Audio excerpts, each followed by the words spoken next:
Saudara mahasiswa, struktur organisasi yang kelima dalam pembahasan ini adalah struktur matrik. Struktur ini tergolong struktur organisasi yang unik. Mengapa dikatakan demikian? Karena dalam struktur ini karyawan memiliki dua jalur komando. Komando pertama berasal dari manajer fungsional dan komando kedua berasal dari manajer proyek. Struktur ini biasanya digunakan oleh organisasi yang beroperasi dalam industri dengan tingkat perubahan teknologi yang cepat dan jumlah karyawan yang berfluktuasi. Bentuk matrik dimaksudkan agar perusahaan dapat memanfaatkan sebaik-baiknya karyawan yang memiliki potensi besar dalam perusahaan dengan memadukan keunggulan spesialisasi fungsional dan spesialisasi produk proyek. Namun saudara, meskipun struktur matrik mudah dirancang, tetapi ternyata sulit dalam menerapkannya.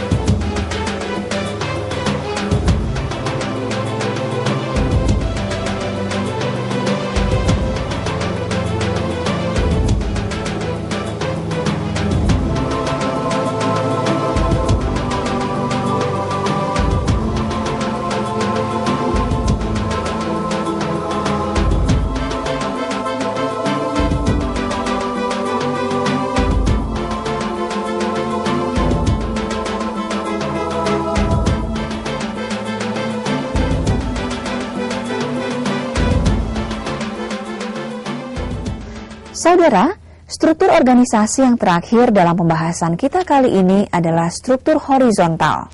Perhatikanlah gambar bagan berikut ini. Sejalan dengan pertumbuhan organisasi, maka perusahaan cenderung menjadi besar sehingga terjadi peningkatan birokrasi. Untuk mengatasinya, maka pimpinan dapat menyusun organisasinya secara horizontal dengan hierarki yang lebih sedikit. Sehingga kemudian dilakukanlah restrukturisasi organisasi yang meliputi dua perubahan.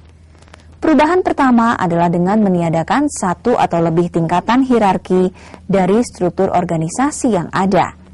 Sementara, perubahan yang kedua adalah dengan mendorong pengambilan keputusan ke arah bawah organisasi yang lebih dekat dengan konsumennya. Kelebihan dari diterapkannya struktur organisasi ini adalah: pertama, dapat meningkatkan efisiensinya, serta kedua, dapat meningkatkan respon yang baik terhadap konsumen. Saudara mahasiswa, selain dari struktur organisasi yang telah kita bahas sebelumnya, kita perlu mengetahui pula tentang adanya organisasi perusahaan pengelola atau biasa dikenal dengan holding company. Organisasi pengelola atau holding company dibentuk untuk mengelola beberapa perusahaan yang dimiliki. Organisasi pengelola terdiri dari dua bagian, yaitu organisasi pengelola operasional dan organisasi pengelola non-operasional. Pada perusahaan pengelola operasional, selain menjalankan aktivitas operasionalnya, perusahaan juga berfungsi sebagai pengelola perusahaan-perusahaan lain miliknya. Sementara, pada perusahaan pengelola non-operasional, perusahaan pengelola tidak menjalankan salah satu bisnisnya. Perusahaan hanya berfungsi sebagai pengelola perusahaan-perusahaan miliknya saja, sehingga yang dijalankan hanyalah fungsi staf dan manajemen saja.